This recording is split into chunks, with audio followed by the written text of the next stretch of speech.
बिस्मिल्लाहिर्रहमानिर्रहीम। अस्सलाम वालेकुम नाज़रीन। 27 अप्रैल 2024। वीडियो का टॉपिक बड़ा ख़ास है जी। डॉलर रखने वाले होशियार हो जाएं। स्टेट बैंक ने डॉलर ख़रीदना शुरू कर दिया है।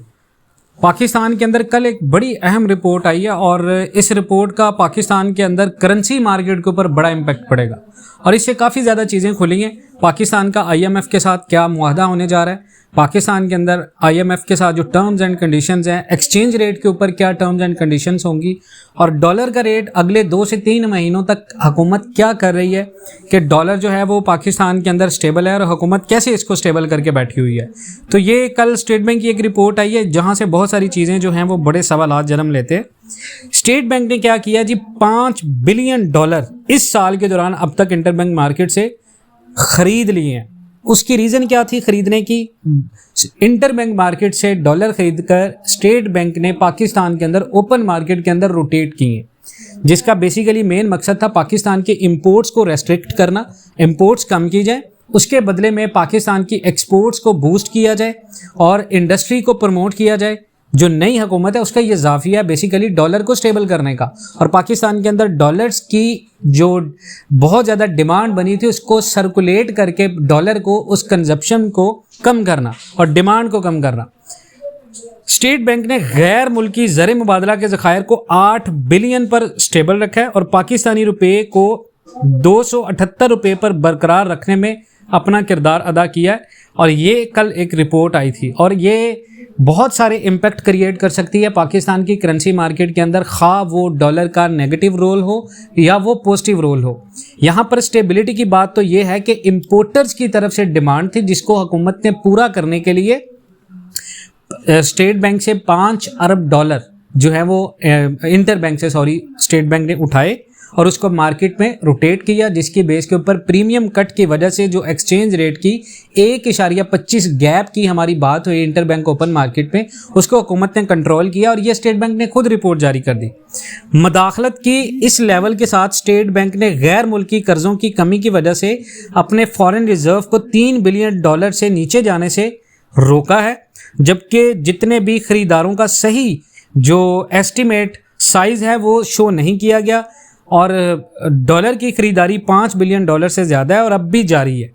बहुत सारे इन्वेस्टर्स और बहुत सारे लोगों का ख्याल है कि इसकी वजह से रुपए की कदर कम हुई है और अफराते ज़र मज़ीद ख़राब हो गया है, यानी इन्फ्लेशन रेट मज़ीद ख़राब हो गया। यानी हुकूमत के इस इक़दाम से डॉलर को तो हुकूमत ने कैप कर ली है, लेकिन इसके जो इम्पैक्ट है वो आने वाले दिनों में, जिसके ऊपर हम बात कर रहे हैं पिछले 6 महीने से कि ये गलत हो रहा है पाकिस्तान के अंदर, हुकूमत की ये जो पॉलिसीज़ हैं ये सरासर गलत है। पिछले 15 सालों से हर हुकूमत, हम सिर्फ इस हुकूमत की बात नहीं करें, तनकीद बराए इस्लाह कर रहे हैं कि हर हुकूमत यही इक़दाम करती है कि वो इसी तरह क्या करती है, रुपए की कदर को कम कर देती है। हालांकि हम अपने पड़ोसी मुल्क को देखें, इंडिया को देखें, तो उसने अपने रुपए की कदर को एक ऐसे वक्त में कम किया था जब उनको बहुत ज़्यादा ज़रूरत थी। प्राइवेटाइजेशन की, रिफॉर्म्स की, आज दुनिया की 3rd इकोनॉमी बन चुके हैं और उनके जो फॉरेन रिजर्व्स हैं वो $1 बिलियन में हैं, ना कि 100+ बिलियन में। और $116 बिलियन की जो कैपिटलाइजेशन मार्केट है वो सिर्फ मुकेश अंबानी की कंपनीज की है।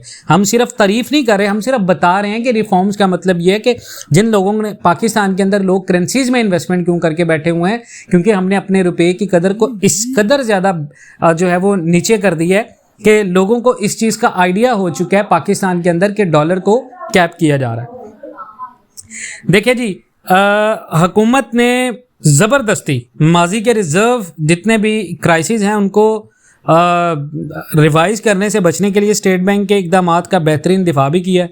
ख़ास तौर पर स्टेट बैंक की डॉलर की ख़रीदारी ने ज़र मुबादला के ज़खायर को थोड़ा सा सहारा दिया है, लेकिन 1.4 माह से ज़्यादा की इंपोर्ट्स को पूरा करने के लिए हमारे $8 बिलियन के ज़खायर काफ़ी नहीं हैं।